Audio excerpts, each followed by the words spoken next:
барған кезінде неше түрлі ойындармен өткізген кез деген екен. Шынымен де қатты әсер болса керек, екінші сыныптан бері есте қалған.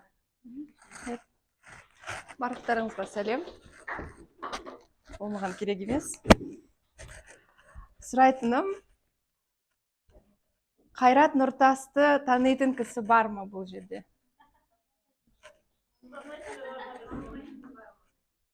Оның өлеңдерін тыңдауға ұнататын кісі бар ма? Қолдарыңды көтеріп жіберіңдер. Неге аз? Мен көтермеген адамдарды есіме сақтап алдым. Сосын көрсетемін сендерге. Айтқым келетіні, мен де негізі кішкентайымнан Қайрат Нұртастың сондай фанаты болмадым. Негізі шыны керек, оның өлеңдерін естігенде жүрегім айнитын. Шын.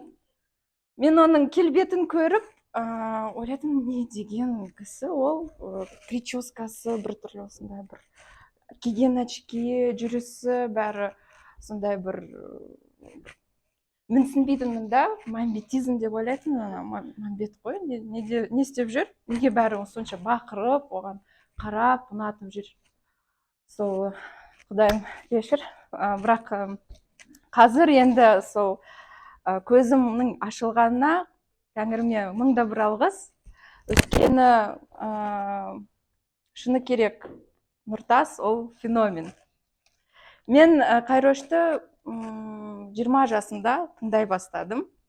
Және оның өлеңдері, оның дауысы, ырғағы, оның, қалай айтсам болады, жылылығы былай концертте беріп жатқанда, я харизма деуге де болады.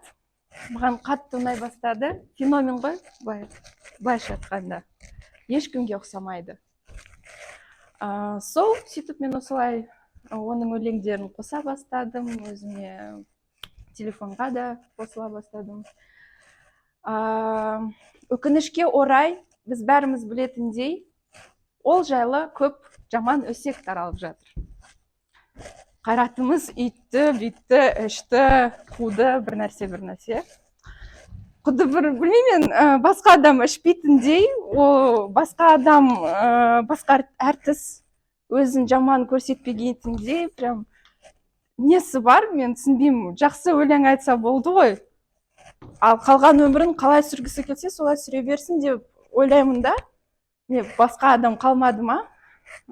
Сол жүрегім ауырады, сол ана тиктокта ашсам, инстаграмда жаза береді.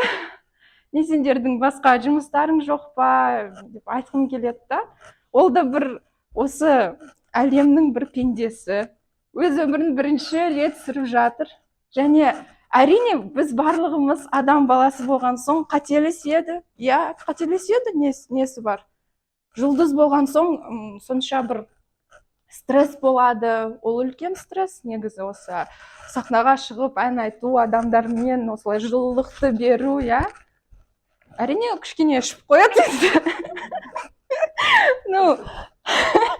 Енді не істесін, мен ол ішсе де, не істесе де барлығы бәрібір оны қатты құрметтеймін, ұнатамын, өйткені ол үлкен үлес қосып жатыр, қазақша ән айтып.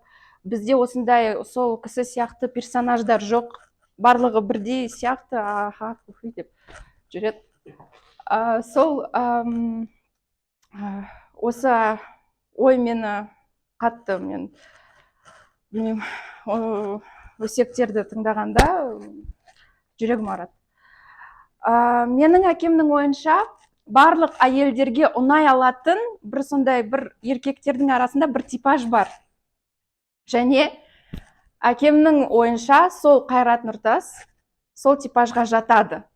Және әкемнің ойынша, өйткені ол сол типажға жатқандықтан, сол үшін ол соншалықты әйгілі болып жатыр. Өйткені бүкіл әйел адамдар оны жақсы көреді, тек қана типаждан. Бірақ мен ол оймен келіспедім, папамен.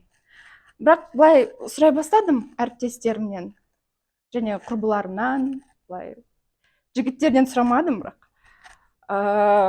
Және менің құрбыларым барлығы айтады, я бір жылы кісі, өте сымбатты деген қыздар да болды.